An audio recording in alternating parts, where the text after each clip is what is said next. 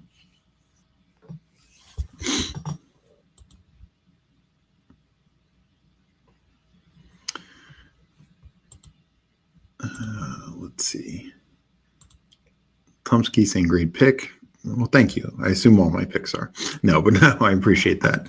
Tough to say when it is because I'm making so many right now. All right.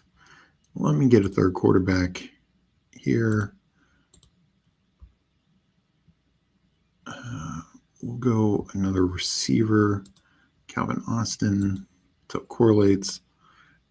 This is the advantage others are getting in this draft, that's for sure. We'll go Brendan Strange, Loveland and Strange. That's a nice little start there.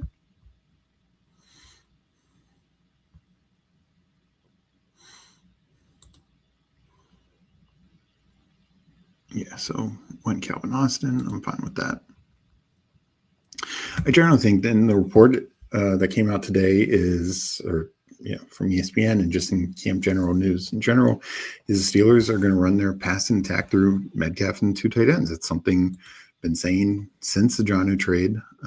I do believe that to be the case. I think Austin, Roman Wilson can be tacked on late for sure. But generally speaking, I think that's where you want to go. I'll take Pat Bryant. This has been a wild one. Why is Jordan Love falling today? That is a fair question. I don't know. I saw some interesting things that like Malik Heath was getting ahead of Wicks and stuff like that. I didn't look too deep into that.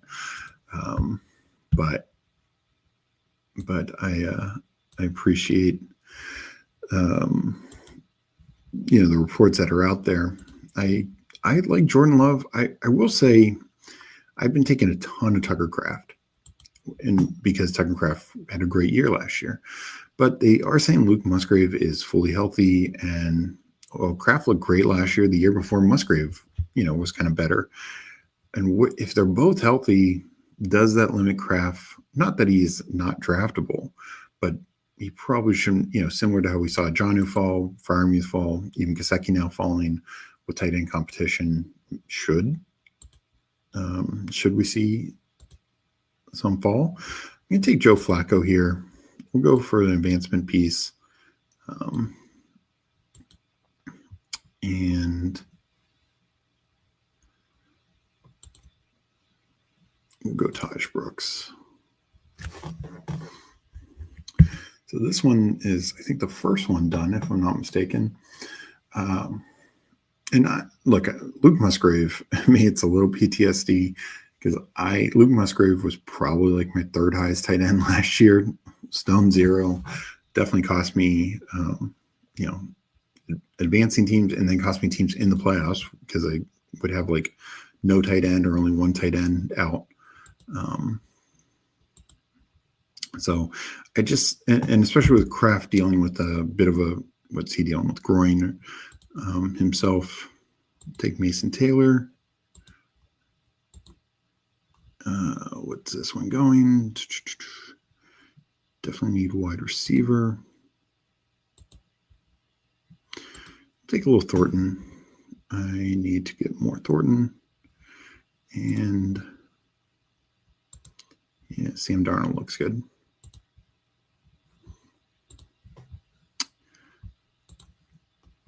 So yeah, we'll take Darnold. Mike Angelo, Rob Hartman, what up, Steve? And thank you, Mike. Really appreciate palm on me for being late. No need, of course, but appreciate the support. Always appreciate everyone supporting us. We're trying to grow. We're going to be doing more and more content during the year. Even growing from that, probably even doing other types of fantasy content as we build and grow. So thank you so much for the super chat. and just you're not late. You're just fashionably late, we'll say. But thank you so much for the super chat. Hartman saying, kind of messed up to say this is the advantage people get immediately after picking Calvin Austin. No, I actually think that's the advantage people get being against me in 5 drafts, because I don't think Calvin Austin is the greatest pick. But, and I probably missed a pick. Damn, I wanted Keenan Allen, or I wanted Tyler Lockett over Keenan Allen. I will go. We'll go another Sam Darnold. Definitely reports seem to be what has been expected all along. Like, Darnold is the starter. Like, there's just no question there. Huhim saying, I got Love at 145 and 153 today. Wow, those are false. Like, I thought you were saying like he's falling to like the 130s. Okay, like I get that, but 140s, 150s is definitely wild to me. So finalizing a couple more.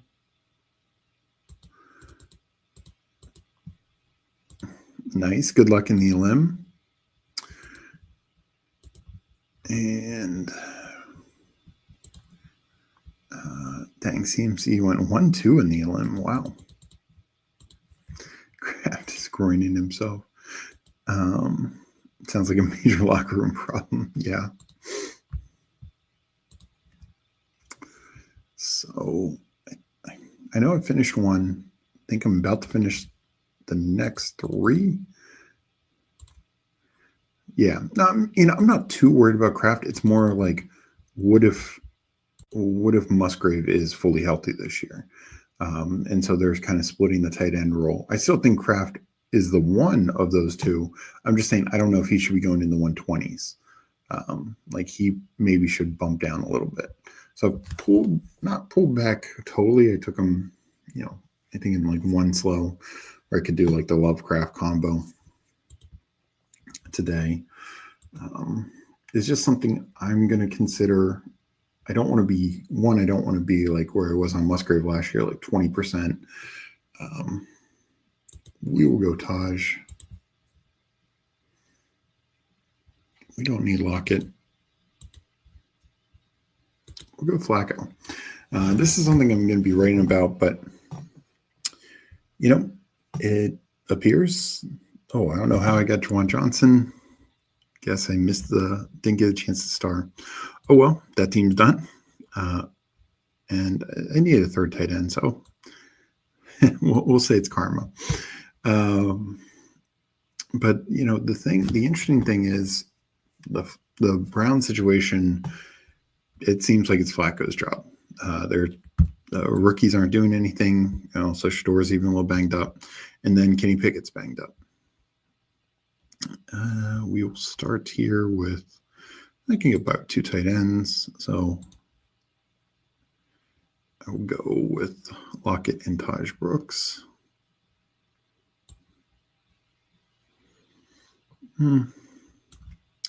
Actually, I might just take a 3rd tight end in that.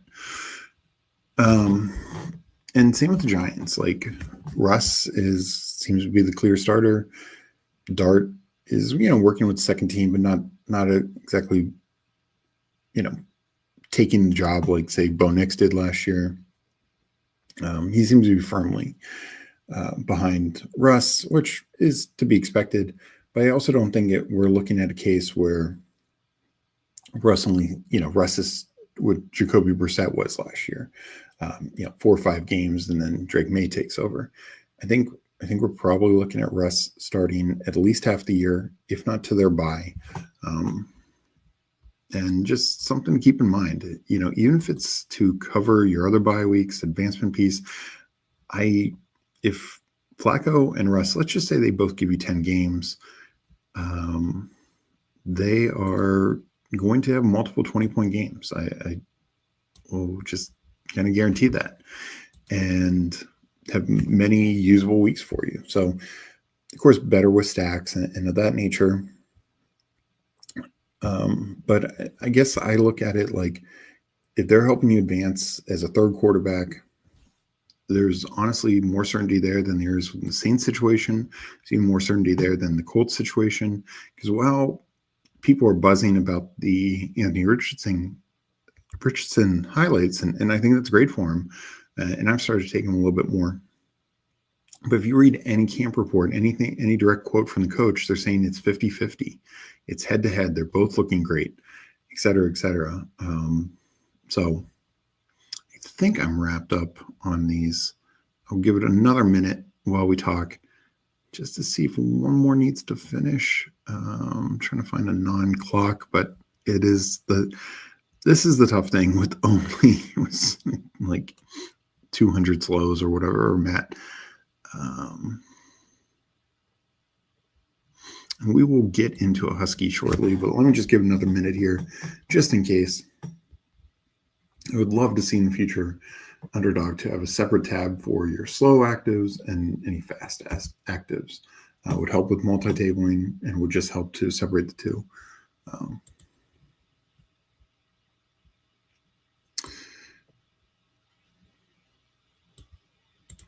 Let's see. I have my priority on my phone. Have my wife silenced. It helps with all the spam calls.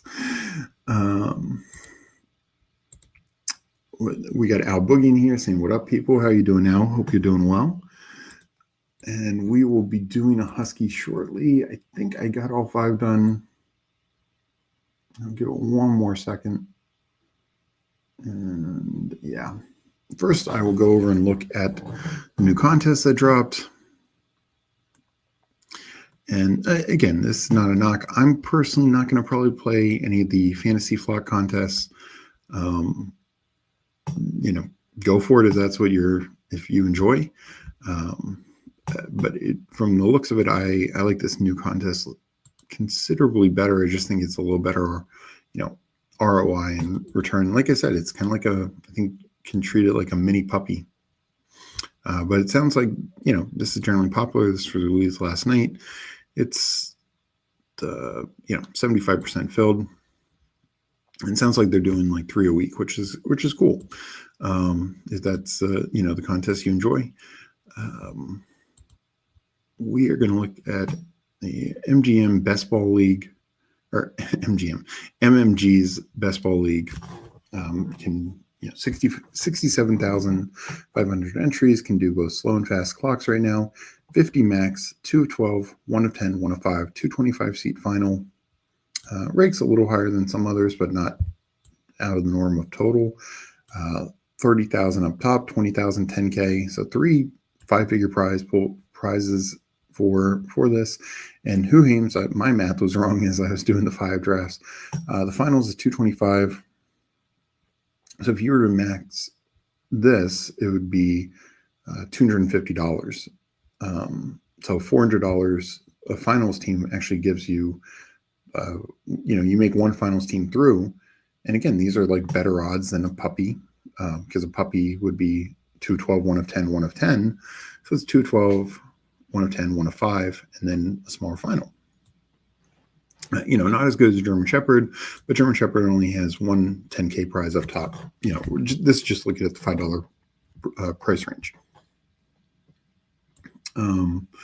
25 people get 1K or more. That's a hell good, whether you do 1 entry or 50 entries.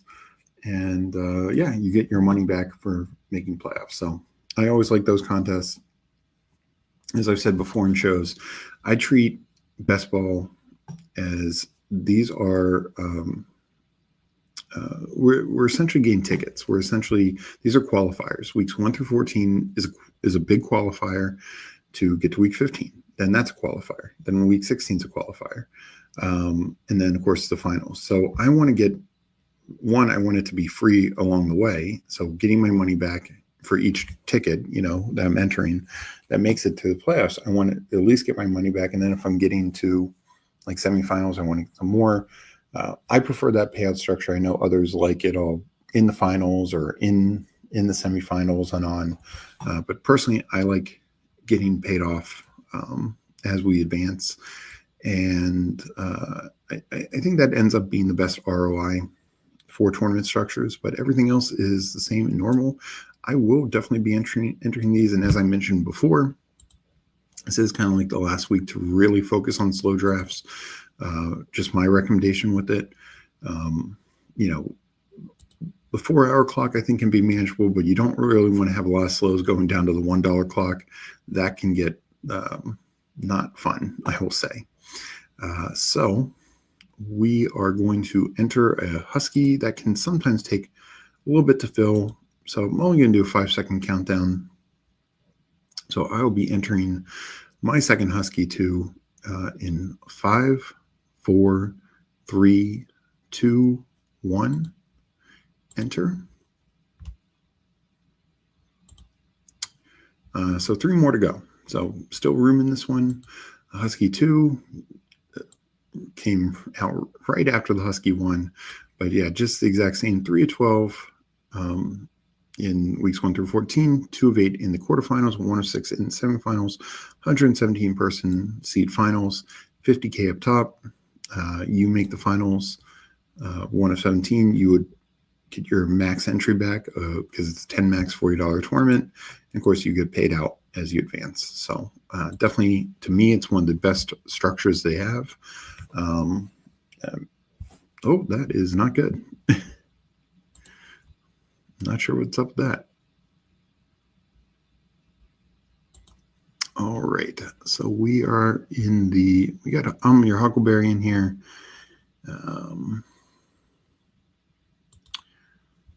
Big Squeeze, I see him in a lot of tournaments. Not sure if he's in chat. And I'm in the 7th spot. Team Plaid. You would think that's Neil Orfield, but it is not. It must be a Neil Orfield stan, which we are as well. So good luck to I'm your Huckleberry. Hopefully we're taking home 2 of these 3 playoff spots.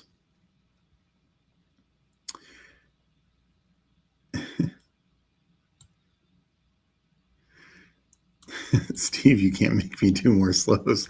I mean, it's not me, it's Underdog. I did say I wondered if the next puppy, I assume they're still going to do another puppy. If maybe it's fast only. In the past, they've done a fast only and a slow at the same time, or maybe they'll just do a puppy 3 and it can be both. And sure, you run the risk of entering slows at where the clock's going to be changing. Mike Rob, how the heck are you always so calm? Yoga, weed, coke. So do you crazy people. Dudes had Huskies to enter. Got to save that money. No, unless there's a reason to, I try and keep it calm, keep it normal. I do like to relax with a nice drink every now and then, but it's 4:30 East Coast time, so not happy hour yet for me. So 7th spot. I'm not going to get too crazy. I mean, these didn't queue as I wanted them to, but it's fine. I will take one of these guys. I really don't pull anyone up, particularly in a higher dollar contest. Like sometimes in a lower one, I'll pull up like Neighbors or Nico, particularly to 7. I'm a little lighter on Puka. Not that I think he's a bad pick, but I prefer Nico and Neighbors to Puka.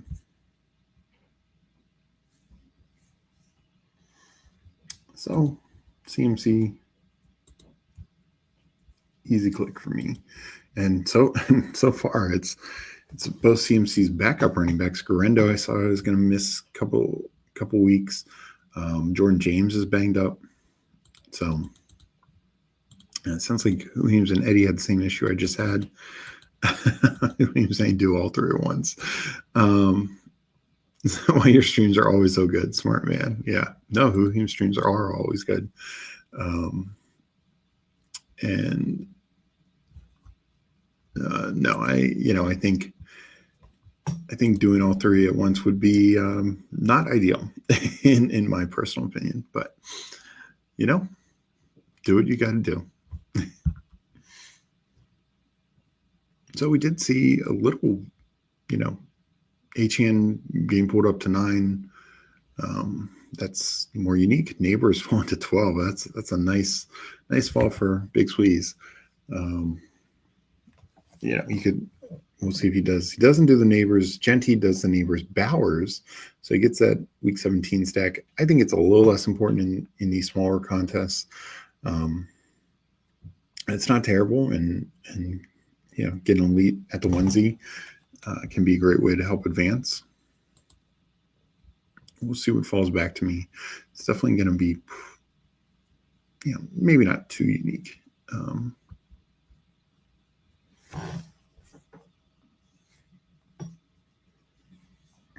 So 2 more to go. Genty goes. I think I'll go London or Lad. I'm generally fine with either. I'm basically at the field with both. Wouldn't mind being over the field on one or both. And we'll go Lad here. Yeah, I'm sure I have some Lad CMC shares, but I don't want to get too cute. So let's look at Lad. Yeah, 15% combo between the two. So not super unique for me. Your Huckleberry's on the clock now. He takes JT. I love JT. He's one of my favorite. He's probably my favorite second round pick.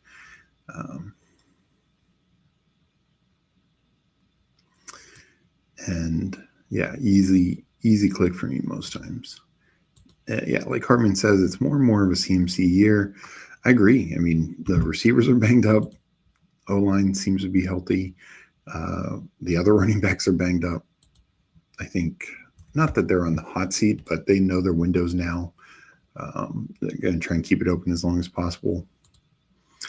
And a lot of pre-streams, prep, run, CMC, run. Yeah, no, I think we're going to see a pretty good CMC year. As long as he can stay healthy, I think they're going to keep using him. Okay, so James was back at practice today. Was this rumored? I hope not. I don't think Tyreek Hill would fit in well with Washington's system. Also, I think his best skill set is, and I know Tua doesn't have the strongest arm either, but his best skill set is getting deep vertical, and that's honestly Jaden's weakest part. Like Jaden is great in the 15, anything, but like the 15, like in terms of deeper throws, like 15 to 25, even 30, Jaden can be deadly accurate, but deeper throws are not his wheelhouse. So I think you lose some luster. I will take Hampton here. We saw both elite, quarterbacks get pulled up, which again makes sense in a little higher dollar format. But I will happily take Hampton there.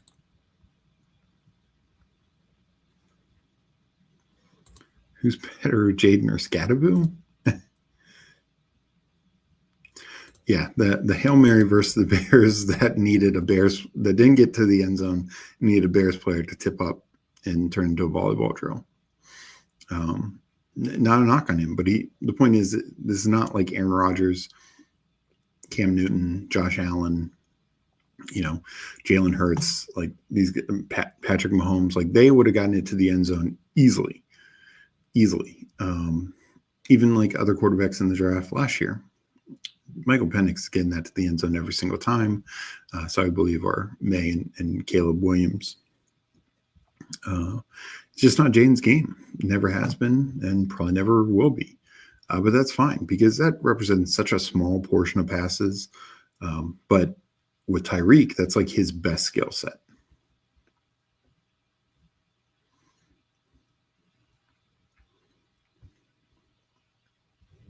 Man, almost got Devontae Adams to fall back. That would have been wild.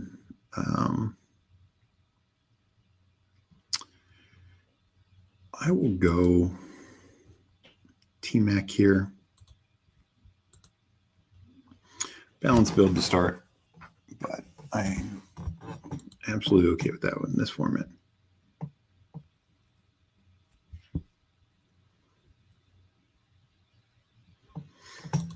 Yeah, I'm your Huckleberry saying Daniels was 41st in ADOT from weeks 10 through 18 last year.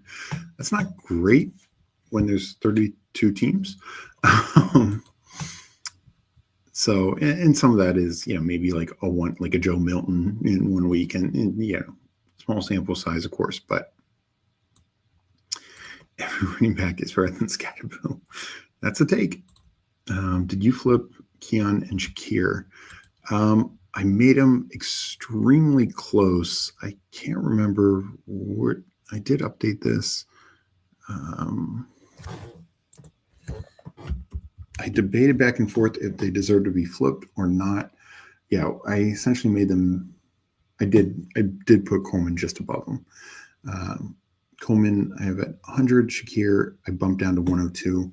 Probably should move Coleman up even more because I was slightly behind his ADP. And now his ADP is at 100.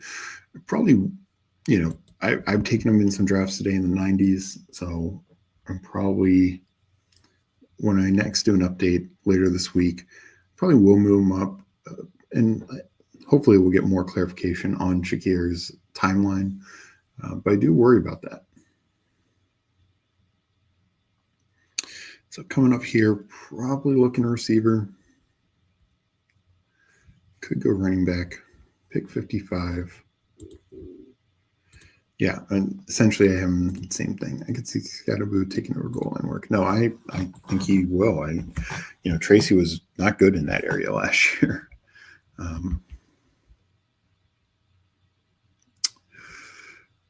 So I will.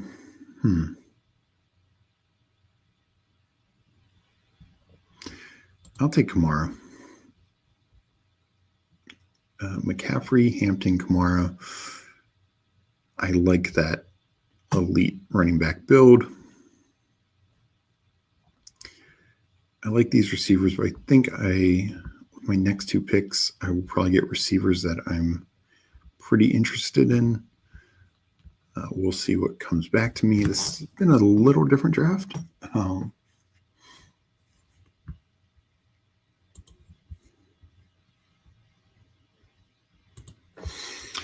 Actually, they're very similar. Both extremely accurate, extremely good, like 30 yards and in.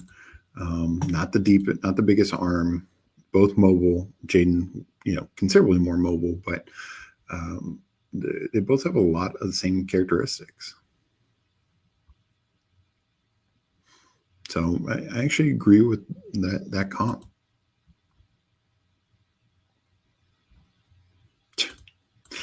Yeah, I'm good at just letting the Giants do their thing. So we could get Hunter back.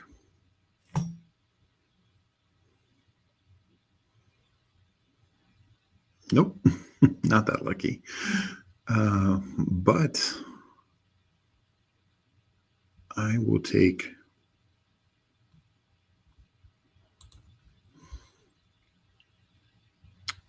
Jacoby Myers. I know, not everyone is in on him, but I think the Raiders, Jacoby Myers was very good down the stretch last year, and that was obviously competing with Brock Bowers. His only real competition for targets among receivers are a pair of rookies and Trey Tucker. So I don't think there's a lot there. And the offense got better, and the quarterback, massive upgrade. Just massive upgrade over Minshew and Aiden O'Connell. So I think Myers is going a little late. He's got better upside. He, in 15 games, I believe it was 15 games last year he played, he had, I want to say 9 or 10 plus point games. Only had one 20 plus point game, but that kind of consistency is pretty strong on a bad offense last year. I would not be surprised. I don't think the Raiders are going to be top 10, probably not top 15, but probably top 20. And I think Myers is going to be the third kind of weapon in that team. I mean, Genty and Bowers being the 1-2, but Myers should have plenty of opportunity. So pretty much looking receiver here. Don't need a detour anywhere else, I think.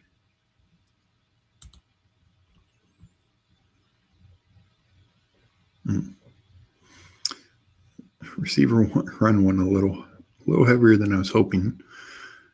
I was hoping like a Jaden Reed or Golden would still be there, but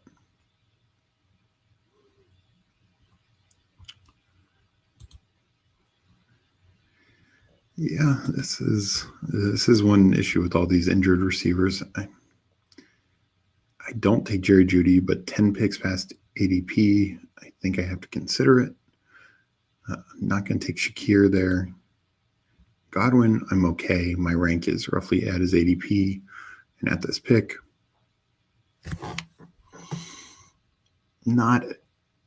this will probably be the only Jeudy share I have above like, $5, but I will take him here. It is past ADP, and what I talked about before, with it being Joe Flacco at quarterback, I think Jeudy, Tillman, and Njoku all look far better. The longer Flacco plays, the better their outlooks are. Yeah, 7th round does kind of suck. And this is with these injured, like guys like Mixon and Godwin, Shakir, we're not loving, these were all viable 7th round picks. They've all bumped down, and even like pulling up guys, or like Mooney used to be a 7th round pick. He's fallen, late 7th rounder. So, and, Pittman, I bumped him down to 110. I mean, just really sounds like he's dealing with it right now. I love him. I love his talent. But yeah, just not loving the current situation. We'll see what I get back in a couple spots. Nothing really cooking at quarterback right now. Tight end, Hawkinson, himself dealing with an apparent groin injury.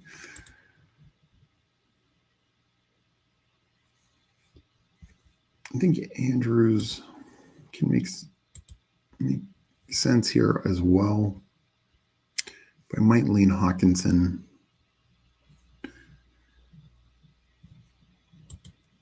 Receiver, Mooney.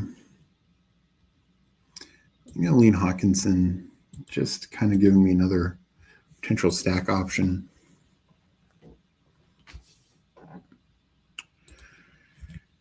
And let's go back to the chat.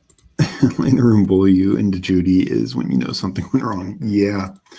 I mean, I like that his ADP is going much closer to my rank. Or, where I got him was much closer to my rank. But it's just not a fun click because even though I think Flacco plays probably at least half the year, playoff time, boy, if it's Dylan Gabriel or Shador or even Kenny Pickett, that's probably the best outlook. Not sure if I can really count on Jerry Jeudy come playoff weeks. But from a value standpoint, 10 picks past ADP, at least I can justify it a little bit.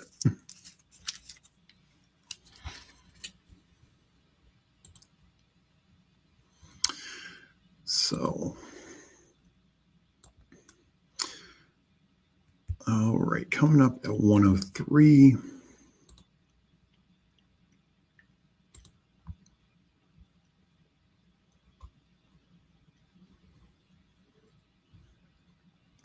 Could go Justin Fields.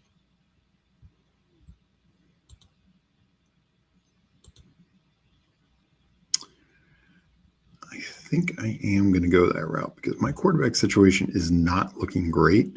I mean, I have a few guys I can, Herbert, Bryce Young, Geno, McCarthy, but it's not exactly,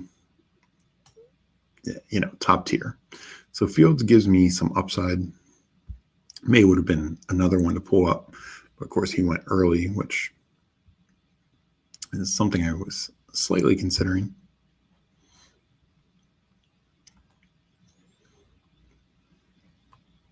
I mean, overall, from a structure standpoint, 1-3-4-1, that's pretty typical. I think it's a solid build. I can go running back, could go receiver here. Probably not looking at a quarterback. I think it'd be too early, obviously, for Herbert or McCarthy. But we'll see what gets back to us. Could take a second tight end if Ingram falls back. Big Squeeze does take Scatterboo. Was on the short list. Warren would be another second tight end I could just kind of stop at. One thing, I could take Caleb and maybe get Loveland. Hope Loveland comes back. A little risky. I am higher on Caleb. Take a lot of Bateman. Don't have a ton of burden in these higher dollar contests.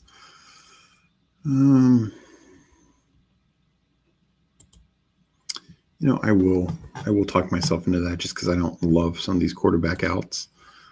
I can't guarantee, with the 12 pick gap, it's very possible that both Herbert and McCarthy, I would have had to reach half round on McCarthy. Herbert actually went before me. I didn't even notice that. So yeah, I'm even more happy that I did Caleb there. Just to secure another quarterback. Just believe in Shador, and soon you'll have an iced out Rolex too.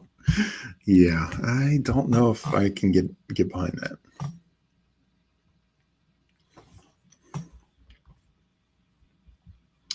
So if Loveland comes back to me, I'm of course higher in Loveland, but it'd be just slightly past ADP, so I think there's some hope. Two guys don't have a tight end, but this guy has two.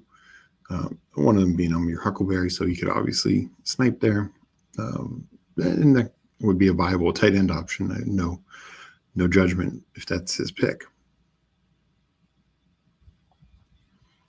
So we'll see what he does. Looks like McCarthy maybe would have come back to me. Just tough knowing that, there's other outs there with like Addison and Jefferson. McCarthy's not one who typically falls.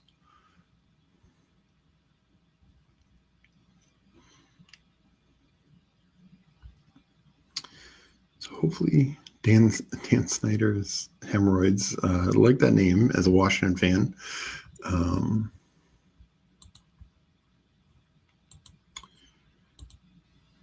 Hartman, are you okay? Like Shador, I've been told to cry for draft help. Don't hurt your EV, man. It needs you. So Loveland goes one pick before me. That's not ideal.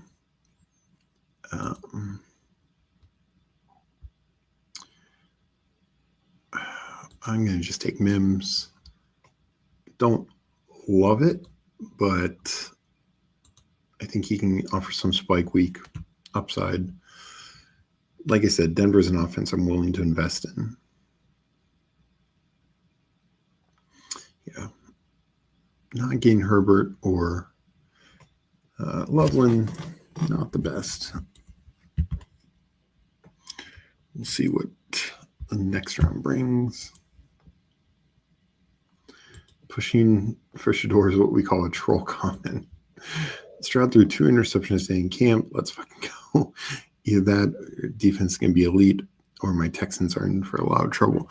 Well, one, I think the defense is going to be elite. I mean, Texans defense was really good last year. I think it should be continuing one of the top 5-10 defenses in the league.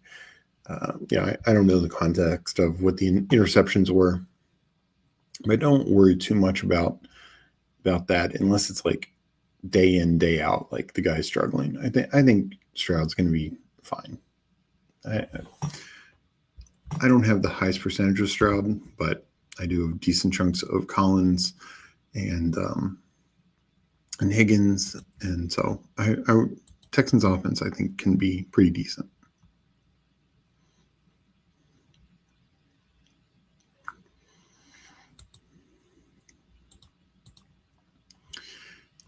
We will grab Tank here. As you can see, I moved Tootin way down my ranks to 156. Definitely have in third of these running backs. And like, I think his ADP is starting to fall to that range anyways. So right now I'm trying to just invest a bit more in Tank. ETN I'm under 5% on. I probably want to be around 5-6%. I'm hoping he falls more as well. Yeah, Texans could be a top 3 defense this year. No, I mean, there's a number of good defenses out there. They are absolutely in the mix. Texas up 5-2 versus Oklahoma in the World Series Southwest region. Nice. These Slabby's taking JCM before Shipley or Wild. Yeah, that I don't get. I mean, I know Dylan's got a little positive spin, but it sounds like Shipley is at least taking the Gainwell role, which did not have a lot of fantasy value last year. But let's just say they cut back 10% of Saquon's work, like carries. Now, fantasy-wise, he could be better because he could get those short yardage ones he didn't get last year, or at least cover up for losing 10% of his workload. But that could make Shipley going, kind of like be like what Justice Hill was last year, where he had four usable weeks. So I don't get JCM in the 18th round is fine. JCM in the 15th, 16th, 17th round, not really interested in that.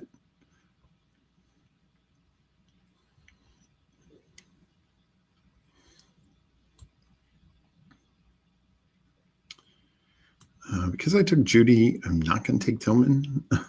So that helped me mix it up some because I do have a good chunk of Tillman. Don't want to take Kyle Pitts. That is one. I did move him up my ranks because I had him like 170 something, but I'm not going to take him here.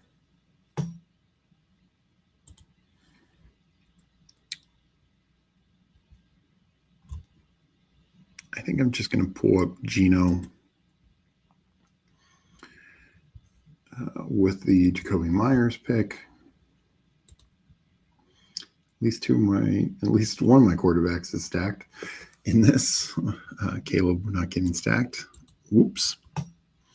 But I'm also, and this is one thing that I know others do it differently, but when I miss on the stack, I'm not going to then start chasing Cole Kmet or, Zacchaeus or something like that. It's just, okay, I'll take the guy unstacked. I very well could do Roshan. He's here with this next pick. I'm higher than him than his current ADP. I do believe in Ben Johnson's offense. I believe in the offensive line upgrades, and it's kind of, to me, as I've mentioned before, it's a 3-man race for probably 2 usable spots. So, but at the same token, Braylon Allen's got a lot of good buzz and coach speak as well. So, probably go with one of these two.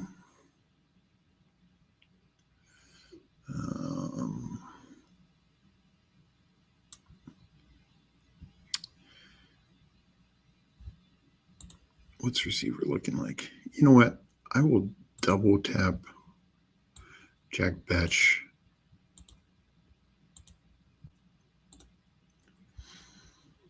And hopefully Roshan will be if need be, there's other backs that I will take.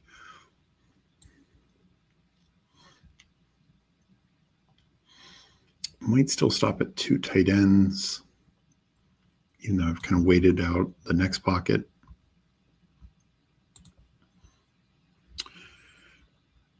And so the running back started going. We'll see if Roshan gets back to me. If not the end of the world. I mean, I already invested heavily in the running back position. That was the other reason to take a little bash. I know he had a nice catch today, but it's not just that. I think I'm going 8 receivers. How do you feel about Brashard Smith mixing with the starters? Who is this year's Bucky? Tootin Blue, Brashard. So, I mean, this year's Bucky, probably the easy answer is Scatterboo. We're talking 4th-round rookie who could just take over a backfield. I'd say I'd say Scatterboo becomes the easy answer there. I definitely don't think it's Tootin. He seems to be behind two guys. I think Blue, I know he's gotten some work in there, but I just don't think he's got the ability to truly take over a backfield. As for later guys, I think Rashard Smith, he's mixing in with the ones in certain situations. It sounds more like kind of filling in like potential Jerick McKinnon role. And I think that's fine. We will take Ford here. Didn't get Roshan. Oh, well. And, you know, I think Giddens looks to have great contingent value. It sounds like he's clearly taking the number 2 role in Indy. I think Taj Brooks could be the other option just because Chase Brown had just massive usage last year down the stretch, like 85% workload. They probably cut that back to a much more normal, like 60-40, 55-45 type situation. And in that case, you know, while it wouldn't be the full Bucky workload, it would be a nice little workload for if Taj Brooks gets out. Moss is already gone. P. Ren's the only other real option. And I don't think anyone's too excited about that. Your Huckleberry saying, I'm tilting my face off in this draft. Yeah, as you can tell, not my favorite. It's cool. I told my draft 2, way too long quarterbacks, 3 quarterbacks, right before me. Out of Tootin, Blue, Bouchard, neither. Yeah, I agree. Like those are not the 3. I mean, Bouchard might end up with the most points of that group, but you know, we'll see. I mean, I probably need to take some more Blue. But truly, if there's a day 3 running back that is going to come close to the Bucky value, I think it's Scatterboo. And I honestly don't know if it's that close. I mean, there's some, you know, I know like Hartman talks about, you know, ETN. I still think Hubbard has that role pretty much locked down. And there's another 1,000-yard back there as well. Yeah, not going to triple stack, but hopefully Mason Taylor gets back to me. There we go. We got another stack. Did not think it was going to happen. But yeah, I think I'm stopping at 2 tight ends there. And where's my train of thought? Sorry. This year's Bucky's are, yeah, I mean, yeah, early back, I think Harvey could smash this year for sure. But yeah, Harvey went, you know, late second compared to early mid 4th like Bucky did. But no, I think there are a few later backs who can produce value. And Brashard Smith is that. Brashard Smith and Taj Brooks are my favorite, you know, guys are taking in the 17th round now. Sometimes they sneak into the 16th round, but a lot of times I'm still getting them in the 17th. I'm taking them pretty, not every time, but and then Jarquez Hunter would be the other one that I like late. You know, he's another earlier day 3 guy. I think the fact that his skill set is different than Kyron's is good. Quorum seems like the Kyron copy. So if Kyron were to get hurt, I think Quorum might have a role. So it's very contingent value there where Hunter could just get usage.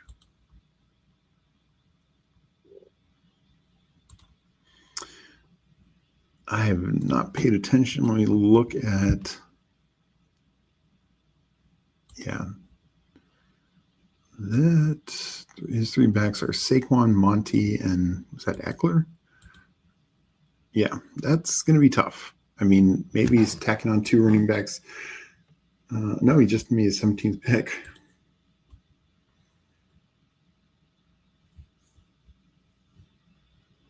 Or no, he's on. Sorry, he's on the clock now. Sorry, I was getting a little confused. But no, he went receiver. That is interesting. It's 3, 5, 6, 2. Probably tacking on 2 receivers here. I'll go my guy Slayton to start. You know, it was interesting. I did read a couple of reports. It seems to be mixed, and there's been a lot of positive news on Parker Washington. whether he's above De'Ami Brown is interesting leverage to consider. I still think Travis Hunter, like the reports coming out of camp is, yes, I know in the scrimmage, like he played more defense than offense, but when he was out there in offense, he was targeted. And that's what it boils down to. Like, look, these times where Tank Bigsby's running, particularly, I don't think Hunter is going to be playing all those snaps. But in most passing situations, inside the red zone, I think Hunter's playing. I think his snap share and target share will not be as tied together as you see with most receivers. In fact, I think his target share will just greatly be inflated versus snap share. He might only get like 60% offensive snaps, but it's going to be, 85% of their passing snaps.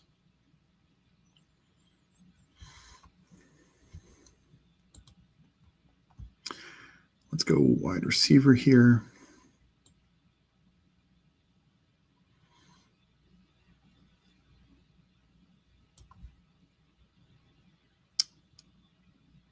I will don't want to double stack. Josh Reynolds considered slightly, but Tutu Atwell gives some spike week upside. I did have, 2 week 8s with the Raiders guys. So it's the third week 8. It ends up balancing decently. Did not love this team. Didn't get the stacks that I was originally shooting for. Running back room, I think is very strong. So I like that. I think the quarterbacks, if Fields can be what people expect, and Caleb, it's just not having Caleb stacked hurts. And Gino, I don't mind taking him around ahead of ADP. I probably need to bump him up more. Just what that offense could be. The receiver room is okay. It's just I don't love Judy, don't love Mims. Just didn't feel there are better options there. Definitely hoping volume. I mean, I'm actually bullish on Jacoby Myers. So if Ladd can, continue where he left off, T-Mac, he could be this year's top rookie receiver. And then Myers, it could be okay, but probably good R1-8. Hawkinson, Mason Taylor, assuming Hawkinson's healthy. Mason Taylor, all camp reports are basically as we expected since he was drafted. He's locked into the starting role and going to be heavily, decently used. And it's a stack, so that was nice as well. Let's check out your Huckleberry's team. He went 2-6-7-3. Kyler, Dak, Taylor, JT, Caleb Johnson, Pacheco, Rashard White, Braylon Allen, Miles Sanders. Really like that running back room, even with only like the one like truly locked in elite. I mean, I think Caleb's pretty locked in, and I think Pacheco's going to be fine. But then these are like 3 of my favorite like contingent plays, as well as some of the ones I got. But Rashard White, I think, is a good role. Braylon Allen sounds like, the report was he could be the Jets Montgomery. And then Miles Sanders, of course, the Dallas running back situation is totally up in the air. It's also very much a team stack correlation. CD Lamb, Marv, stacking both of them up. J-Mo, Waddle, Shaheed, Kirk. So solid there. And then another Cardinal and Michael Wilson, who got around past ADP as well. Jake Ferg, massive Dallas stack. JT Sanders, Fannin. Yeah, there's been some good buzz on Fannin. I really haven't taken him yet, post-draft, once or twice. Maybe that was like super flex. I can't even remember. Don't even think I really took him in the rookie sophomore, so maybe that was a leak. But, I think that tight end room ends up being pretty decent. And Fannin's an interesting guy to bet on, whether it's a Njoku trade or there've just been a lot of reports that they could go a lot of 2 tight end sets. And makes sense because after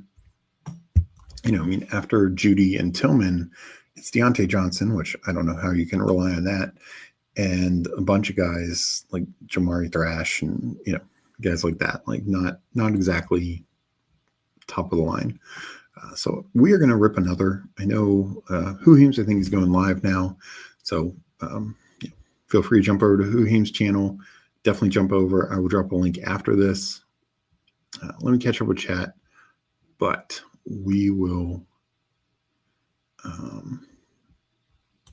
jump into another Husky in a second. Hey, gents and ladies, good afternoon. Here's the deal as I see it. When teams are mixing in these new guys with starters, the team is evaluating the player, not necessarily earn the reps. I mean, I think there's column A and column B to that. I think they earn the reps enough. Like, they're not totally awful. For an instance, not that he's totally awful, but, and I know he's been a little banged up, but we're not hearing Tootin mix in with the ones at all, essentially. Where just about every other rookie running back taken before him, of course, and after him is getting at least a little work with the ones. So I think you still have to meet a threshold.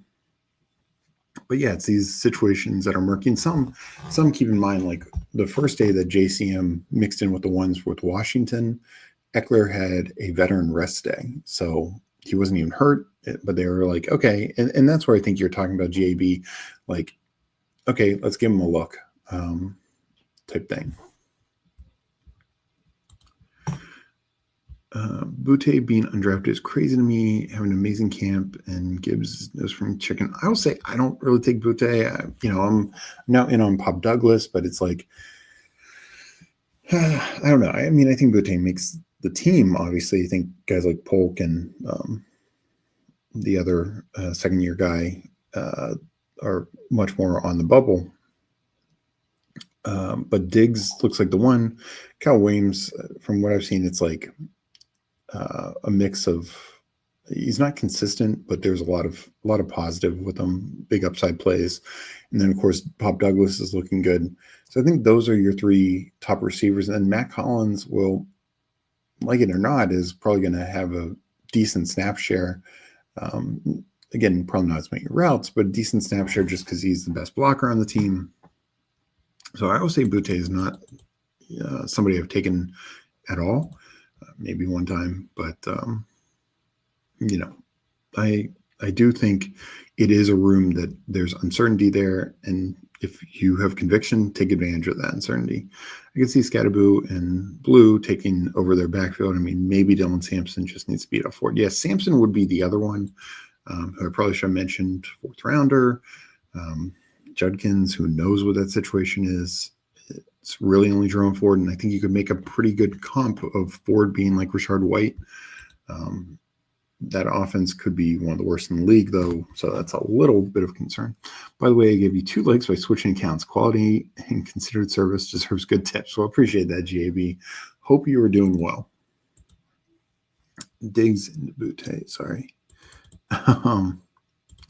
Diggs, if he can stay healthy and not getting suspended, could have a solid year. I don't think there's any risk of him being suspended. Yeah, you do have to worry about re-aggravating injury, but he looks to be fully back. So I'm going to jump in the next Husky, and we will count it down in 5, and then I will hit back chat while we wait. So it's already 16% filled. So it'll take a few days, but I think, Thursday, Friday, this thing's going to fill up. It also depends on what else they drop in the meantime. All right, counting down. I'll be entering in 5, 4, 3, 2, 1, enter.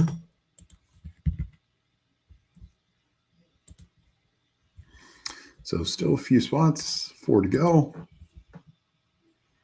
He takes it Warrior movie reference. Yes. I like Butte, get some shares and stacks with me. I mean, that might be one I need to start sprinkling in, especially some of these smaller dollar tournaments where the risk is a little less. Part of the issue is I don't take as many 8-9 receiver builds, almost never take 9. And so I try not to be too risky with some of these late round guys, but I get it. I mean, again, uncertain situations, I think it's good to make stands. That's where, I make a stand on like Tyler Lockett for the Titans. I make a stand on like Slayton over Wandale. Not that that's uncertain, but I just think it's being mispriced. I've been taking some Josh Reynolds. Now it looks like he's the number 2 there. Meg is more Roman Wilson over Calvin Austin. I'll probably end up being about even on both of them, probably 4% for me. But I agree. Like, I take MVS over Horton. So totally agree in the sense of if you have conviction, go for these uncertain situations for sure. We're still waiting on 3. And thank you for joining me. Of course, I will. Let me just drop Huheim's link in chat. Make sure you're giving him a like. Make sure you're jumping over there. He is, he and I, we view some things differently, but we view a lot the same, and just really enjoy, going back and forth, talking ball together. I think we're going to start doing some more shows.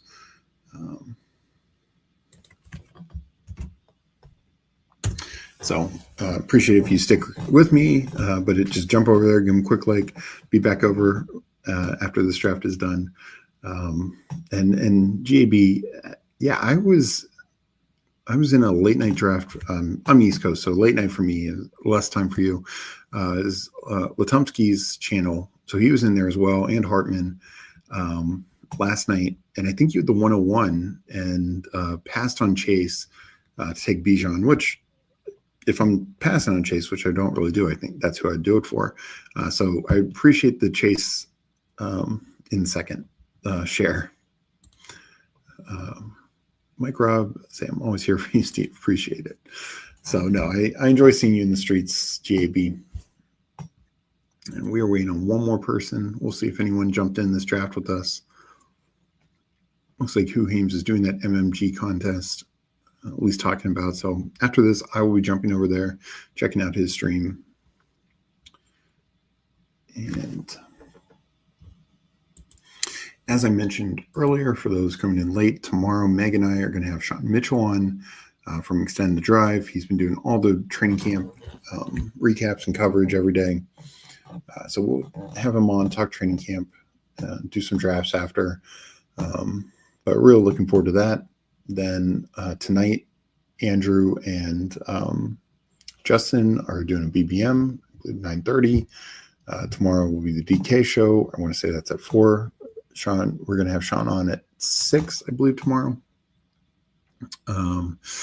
Wednesday, I think it'll be Andrew and I leading into Jeopardy, which this week is Huheim's and PPR Tyler. So that should be good. And then Thursday, of course, we will do our sibling showdown. And got this again. That is annoying. All right. So I get the 11th spot. I'm your Huckleberries in here. Surplus of cash. I know that name. Not sure. Oh, this is going to be a fun room. We got Young Moolah. We got Justin Herzig. We got Peanut Punch in here. Surplus of cash. If you're in the chat, let us know. We got our guy Paul in here, Legion. This is going to be an interesting. Only 3 of us can advance. Much as I like Justin Herzig, sorry, we're going for the win here. So if anyone jumps in, good luck. But hopefully you guys are fighting for 2 spots.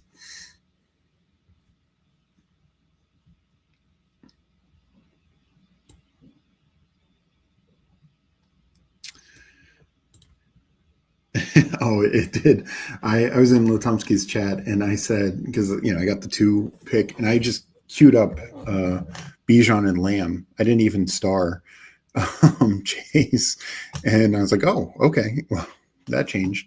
So very, very happy. But I get it. Like I saw you said you want to change up your builds, and I totally get that as well. It's related to Paul Mitchell, and make sure you say that with your being there. No, don't think so. Found Sean on next. Yeah, Sean does a great job. No, I totally get it, JB. So yeah, this one's going to be interesting. So far, nothing too crazy to start here. Top 6 go as expected. This is going to be a tough room.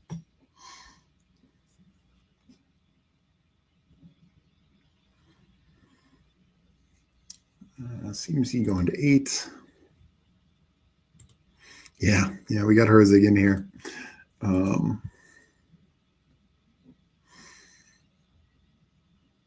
So I haven't seen Paul pop in, but he'll pop in these streams. But between Huckleberry, Legion, Young Mula, and I, that's only 3 of us can advance. So hopefully it's 3 of us 4.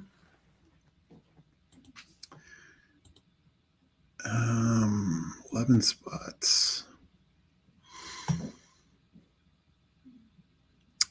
I will go. Man, I'll go ASB. I know the Lions could take a step back, but ASB has finished as wide receiver 3 the last 2 years. Just so consistent. The dude will. I feel like he would, fight through anything and play. And Genty comes back. Legion double taps running back, and that's why I went receiver there, because I knew I could get a running back on the way back. Where if I took a running back there and Legion took, sure, London would be fine, but took ASB Thomas, I wouldn't have felt that I had the same value. But ASB Genty started for me. Definitely not super unique, but I'm happy with it.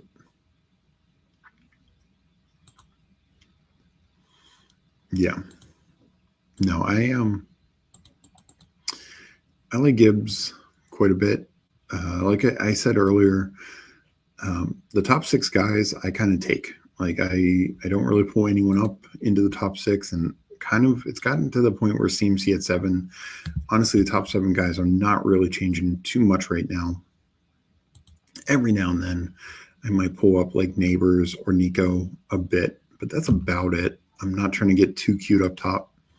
I definitely prefer like Saquon and Bijan behind Chase. But I'm like slightly over the field on Gibbs, slightly over the field on Lamb, a little behind on Justin Jefferson, just because, especially for that while there, he was going 2nd overall. And when I would have 2nd, I would take Saquon or Bijan there, Lamb every now and then. So that's, of the top 6, that's the one guy I'm a little behind the field on. But yeah, I kind of want a good share for all those guys. I feel like all of them can just be true difference makers, finish as the one, the top guy at their position.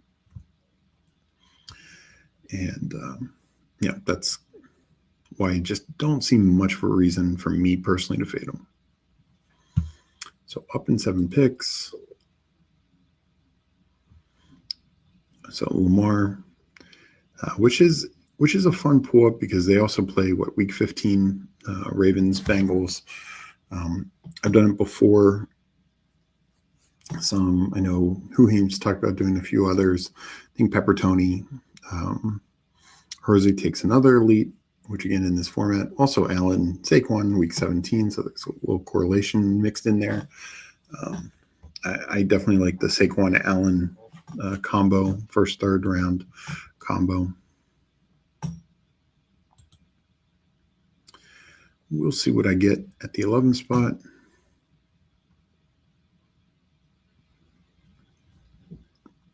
One area is I'm just not such a big fan of JSN, Rice.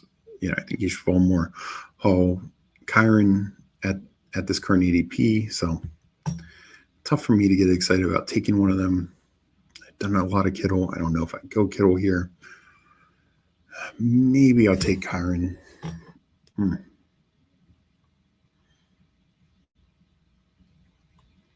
No, I think I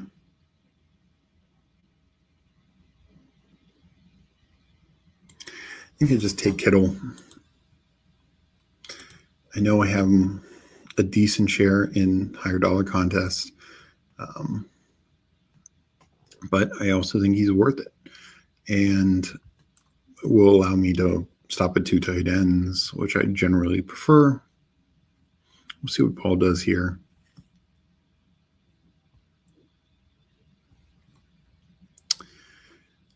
All right. I will. Yeah, not feeling Kyron for this build. I will take Jaden.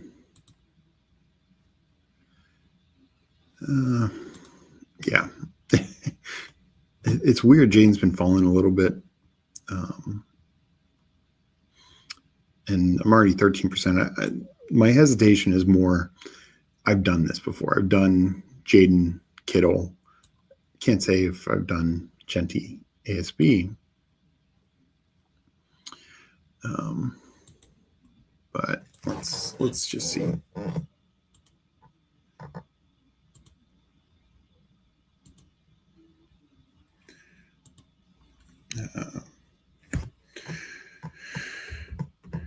Yeah, 15% combo on Jane and Kittle, Genty 17%, and St. Brown 8%. So that's the least exposed. At the same time, having elite onesies, even if I do end up with 3 quarterbacks, I feel good about it. I think it can help separate you, help you advance. It's not.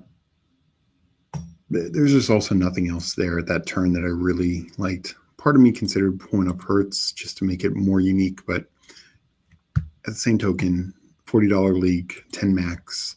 Why don't need to get too cute. I just can't pass up Houston or Atlanta. In the first round, their playoff schedule was elite. Domes, bad D, warm weather. Yeah. I was taking Jaden if you didn't. Yeah. No, I mean, I think he's a great pick. Like I said, I'm at 13.5% or whatever. So I'm well above the field. But we'll see. I'll try and make it a little different. And I also don't mind this. I know some people are against the, one of each thing, but I like the outcome where even if they're not top overall, like I think Genty can be a top 3 running back. ASB the last 2 years have been top 3 receivers. Of course, Kittle last year was top tight end, could be top 3 tight end. Jaden, was like 3rd or 4th quarterback last year. I think 3rd. So it's, I've now come to have a top 3 guy at all 4 positions. I think that can be a strong way to build. Coming back up here, more running back heavy than I expected. I will probably go receiver, Hunter or Dunze. But I don't know if I'll get either one because Hunter just goes.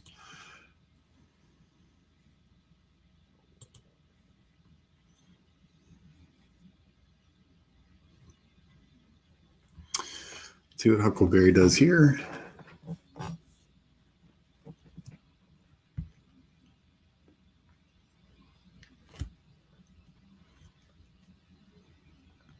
He grabs his first running back. I will take a Dunze.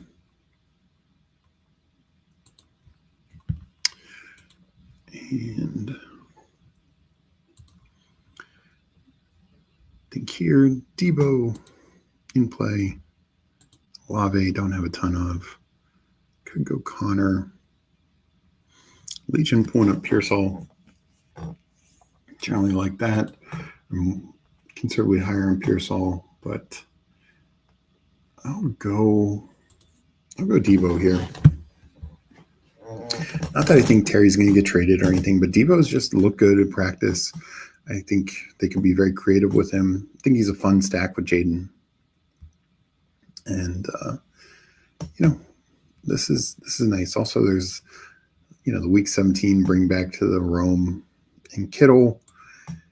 And, I'm not going to, again, in smaller field, I worry about that less and less. I want, it gets cliche, but take the best players. I want the best players. The bring back is not too worrisome for me. I mean, half these games, there is no bring back, and, even the ones that there are, smaller field like this, I just don't think you're drawing dead. And look, we saw you in bigger field last year, BBM, 0 bring backs for the winner. from his Cincy and 49er stacks. And those are good teams, Denver and Detroit. It's not like they're bad teams. Denver wasn't expected to be as good, but they were top 10 in the league. So anyways, we will see. We're up in 14 picks, so ways to go. But I generally like where this team's at.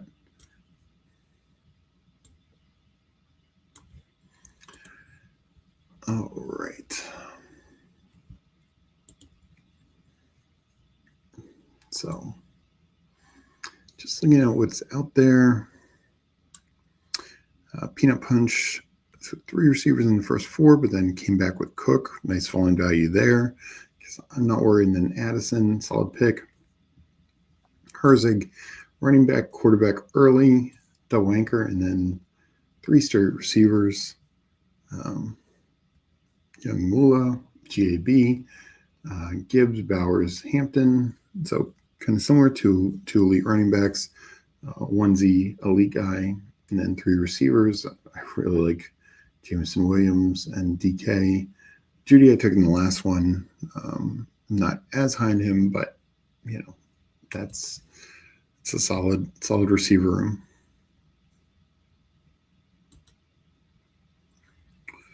Coming up in 4 picks, and Mula just keeps adding there. Both Herzig and GAB added receiver, and I like both those options.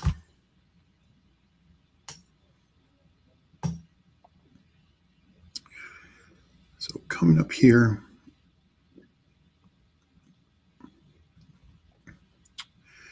good to go Brian Robinson. Not my favorite spot. You know what? I'm going to take Chris Godwin. It's a slight fall, not huge, and definitely a fall from where he was going 2 weeks ago.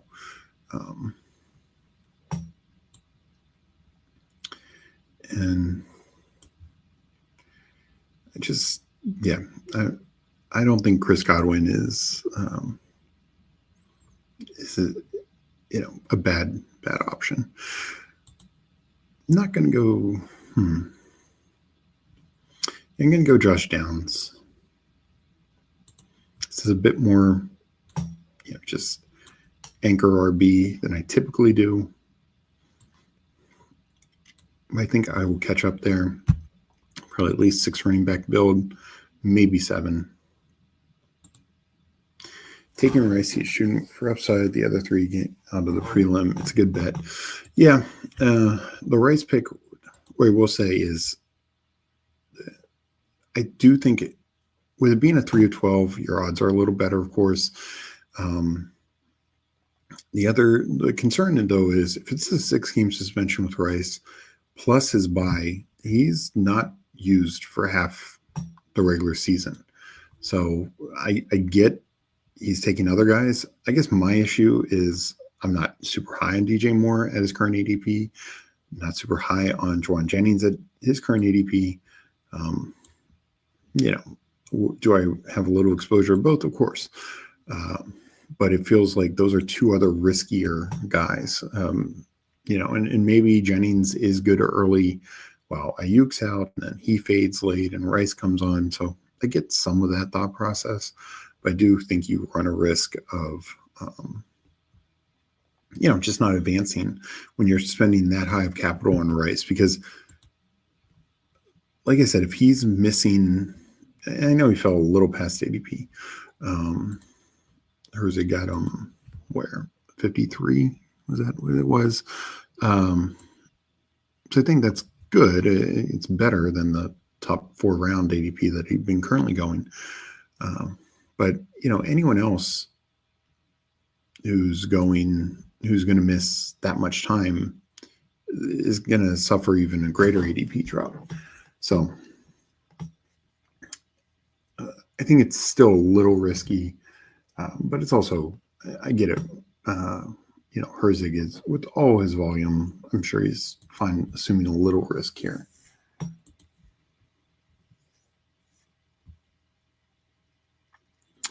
So I'm up in 7. Definitely need to catch up at running back. We'll see if I get anyone back to me that I really like. Could take Baker here with Godwin. Have some other quarterback outs for later with like Goff and Caleb. Young Mula taking Scadaboo. That would have been definitely my pick if he got to 107. Baker goes right behind.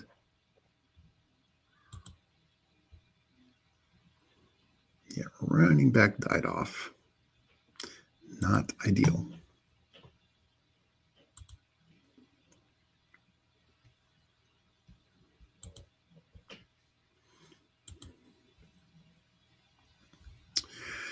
Might just tap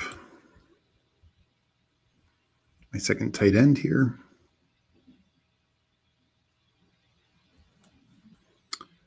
I think Evan Ingram. Just be done at it. Use a bigger percentage on him. I will be catching up at running back later. That is for sure.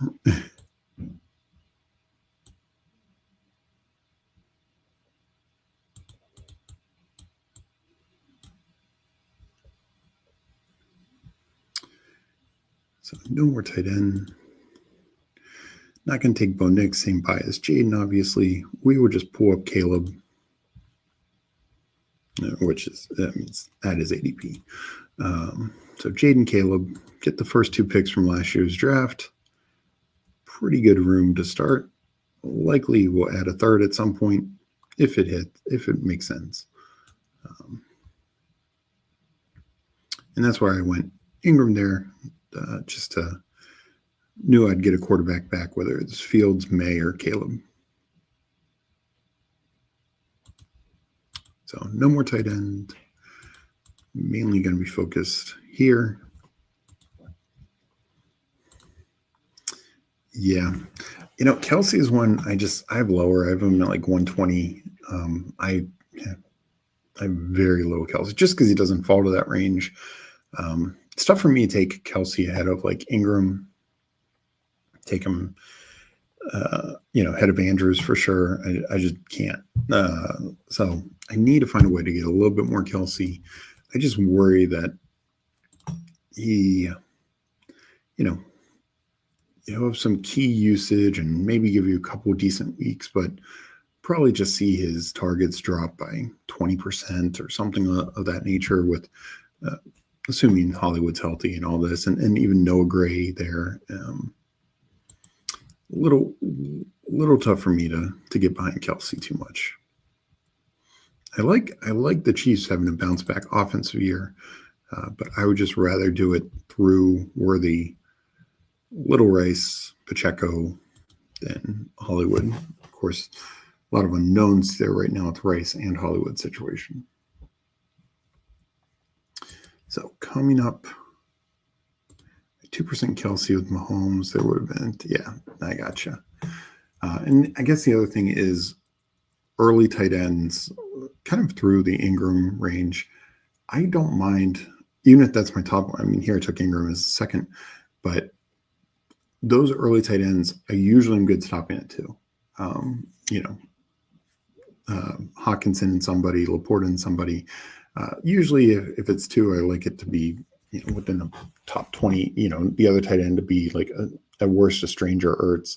Not always. Last time I took Hawk and Mason Taylor, but Kelsey, I just part of my thing is if you're taking a tight end that early, the value you get back is being able to stop at 2. Here I took 2 kind of early. So I'm really hoping to kind of dominate the position. We'll see how that pays off. All right, I need some running backs here. I do not take Javonte. Not going to take him here. Ray Davis is interesting.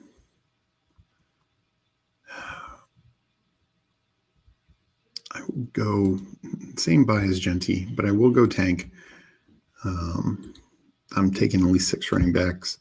Maybe we'll get to 7. Could stop at 2 quarterbacks.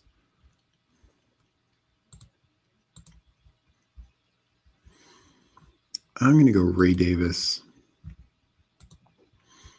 Again, still think Cook is fine, but Davis, I think, is one of the better backup and / contingent backs. Also, as much as I like Sampson, I think Ford could be in play for me later. Like I said, we are going to hit volume there running back.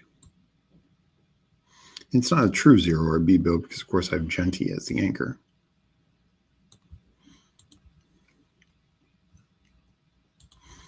Yeah, but in these higher dollar ones, I'm even typically more RB heavy, just because I do think that helps with advance rate. I do think that helps in the smaller pods and even the smaller finals.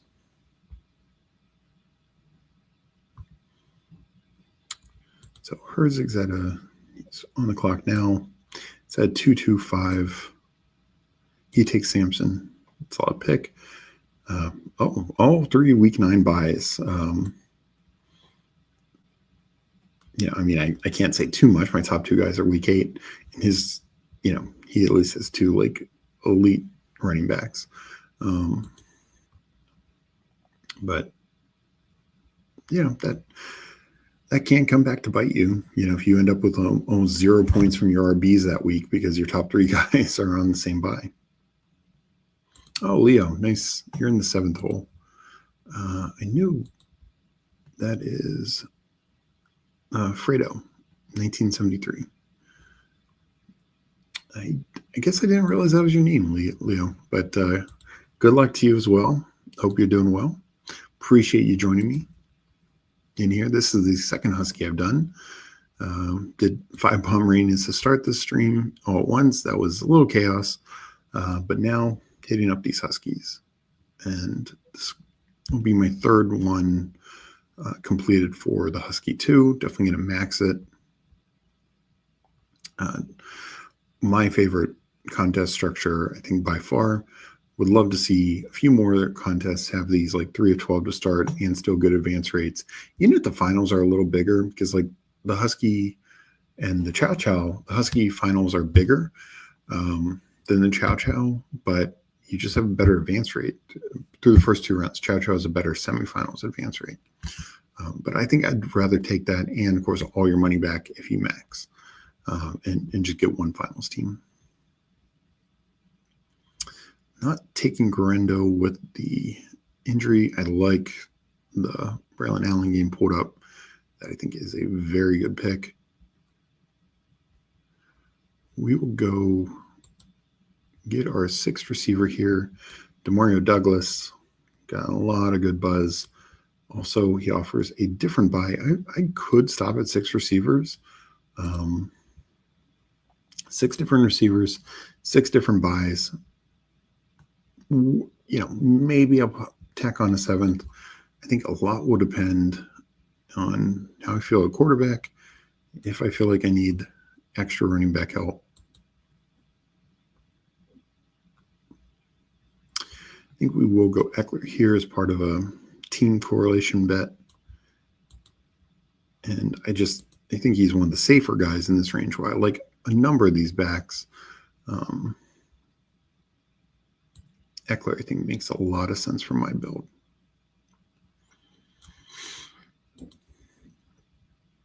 And we will keep an eye on quarterback. I like, especially for the higher dollar ones, tacking on a 3rd for sure. Again, I want to do anything I can to advance. I mean, well, as many contests as possible, but particularly these ones where, week quarterfinals is 2 of 8, 1 of 6, and then really strong finals. So definitely down at tight end, maybe a late 7th receiver. All kind of going to depend on what probably my next 2 picks are, to be fair. As for everyone else in this room, how are you liking your draft so far? I know everyone's busy, but would love to hear your feedback on what you guys are thinking, how the draft is going, because it is a very tough room. We're familiar with just about everyone in this room. So if I were to do another stack,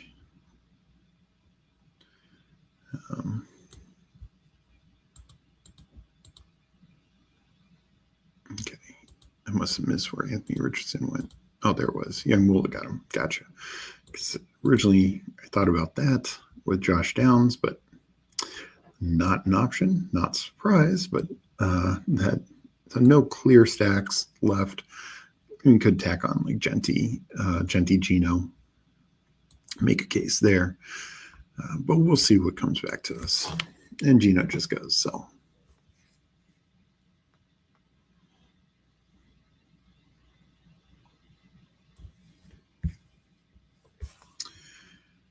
All right, coming up in 7.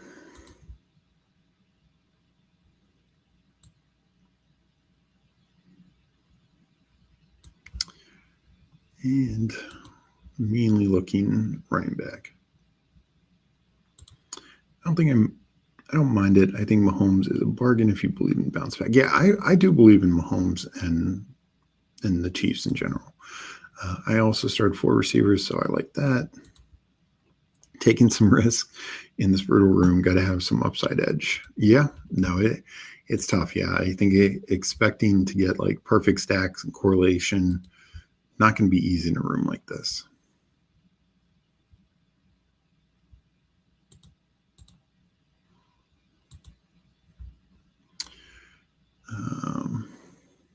Okay, so did not get what I was hoping for. I will take a quarterback here. I'll take Darnold to get a third quarterback.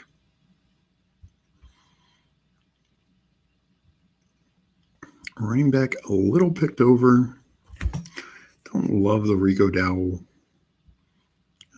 Do I do Shipley? I think I do Shipley.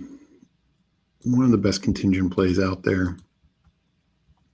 Might have a little usage. I think I'm stopping at 6 receivers. I think I need to go 7 running backs for this. And if that means I have a Darnold unstacked, I have a Darnold unstacked. I could always pivot back to the 7th receiver, take like a MVS or Horton, but I don't think I have to in this kind of room, this kind of build. You know, if Godwin's healthy, I think this room is fine.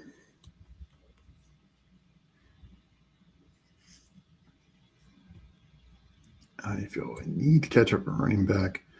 3.562. 100% great at tight end. Quarterback, I think I'm pretty decent. I'm pretty good at it. With Jaden, Caleb, and Sam Darnold. And I think you'd be surprised how many times like a Sam Darnold will score. If Sam Darnold does anything that he did like last year, he will contribute multiple times in this room. And of course, gives me protection for any missed time from Jaden or Caleb.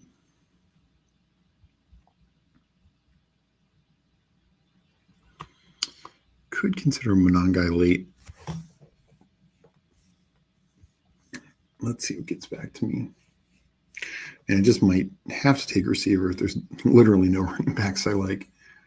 I'm not going to be forced to take like a Kareem Hunt or anything. And don't want to take like a Mostert. Yeah, running back has really gotten thin.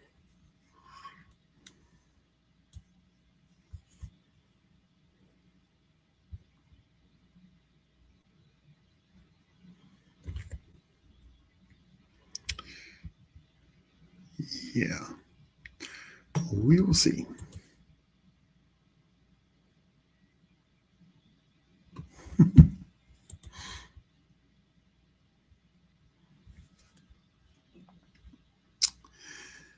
Let's see. I mean, there's been some good buzz on Keontae Mitchell. Don't have a ton of them. I think Hill's a little safer, but I need some upside. So I will take an upside play. Could even, if Hill comes back, take both.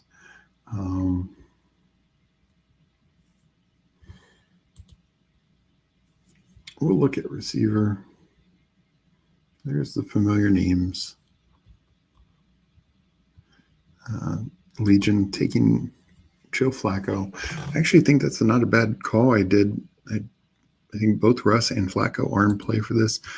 I will take him a non-guy share. Not going to take him a lot of higher dollar stuff, but I need some upside. Not just from the stack standpoint, but it's an offense I believe in. Oh, okay. Not sure why Keenan Allen went there. I have him a non-guy queued.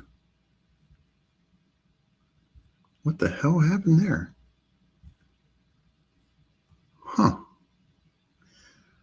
That's interesting. I don't know what the hell happened there. The only thing I can think of is, since I didn't do it manually, I must have it set where no more than 6 running backs. That has to be it. And that is going to be my mistake then. So sorry for anyone looking for Keenan Allen in the last round. He ends up being on my team.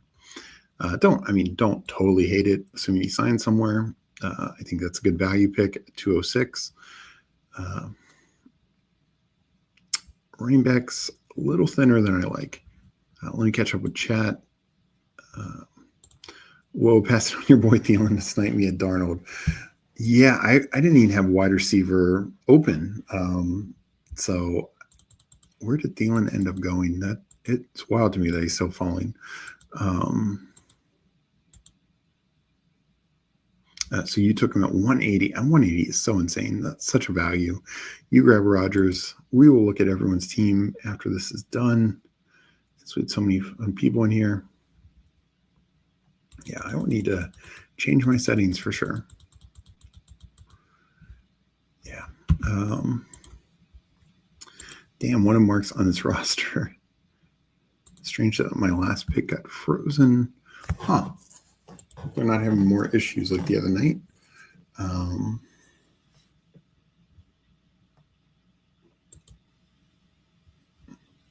Conklin with the correlation. All right, this draft is done. I will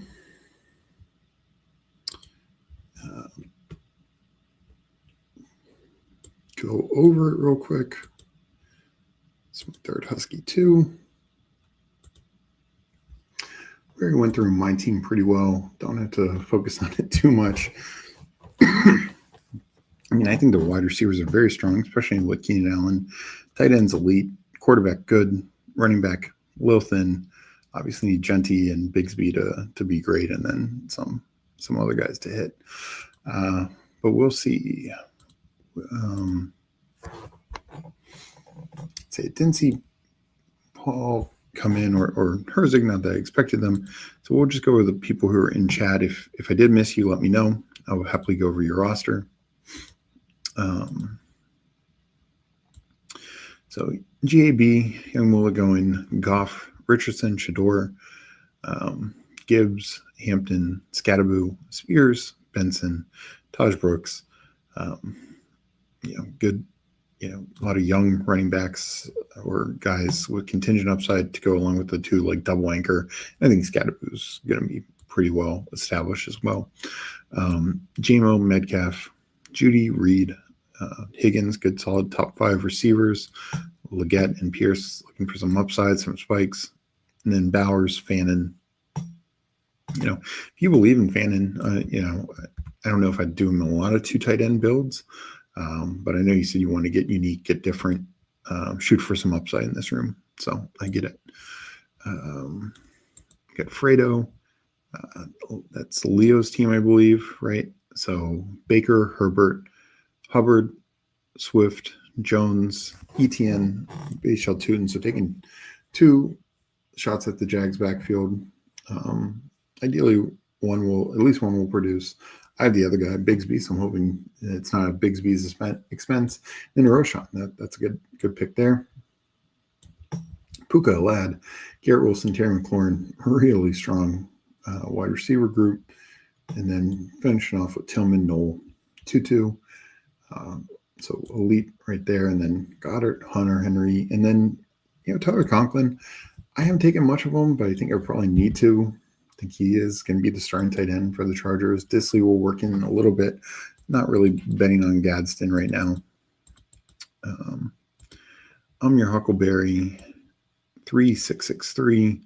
Mahomes, Penix, Stroud, Harvey, Connor, Mason, Ford, Brashard Smith, and Eli Mitchell. So ensuring you got like backup Kansas City backs as part of the Mahomes team stack.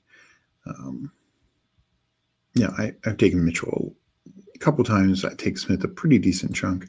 But I like that running back room as a whole because I consider Mason like essentially a starter, and Ford very well could be at least at the start of the year. Nico, London, Worthy with Mahomes, of course, Penix and London, and Stroud and Nico. So stacking your top three always feels good. T-Mac, Kyle Williams, Thornton, and then tight end room.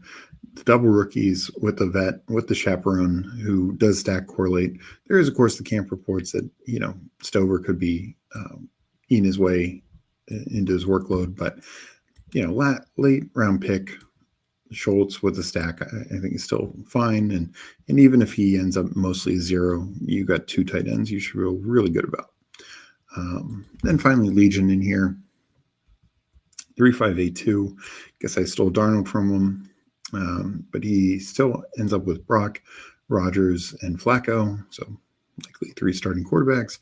A chain, Henry, Breece Hall, Walker. Very strong running back room. Garendo tacked on late. JSN, that would be the Darnold steal. Ricky, Michael Pittman, Darnell Mooney, Trey Harris, Hollywood, Thielen, and Roman Wilson. So, he has a couple guys who are a little banged up in like Pittman, Mooney, Hollywood, but, has guys above them and then guys later like a Thielen to help carry the room. And then Njoku Jonnu, I think that's a solid tight end room. And it amazes me Jonnu goes so late. I think he'll start to be pulled back up a little bit, particularly with the likely injury. But I'm a big believer in Jonnu, and like I mentioned earlier, Njoku, you actually get value on him. If Flacco is starting, Njoku's ADP is fine. Like I'm a little behind him because I worry about Flacco starting all year. But you're also taking Flacco here. And even if he's only covering like the bye week in the first, 8-9 games, I think it's still a very defensible pick in this format just to help ensure that you're advancing. So that's our draft. Appreciate everyone for joining me. Let me hit up chat, but we will get out of here shortly. I will drop Kuhane's channel once again in the chat. Go over there, give him a sub, give him a like, join whatever drafts he's doing. I'll be heading over there shortly. But let me hit up chat real quick.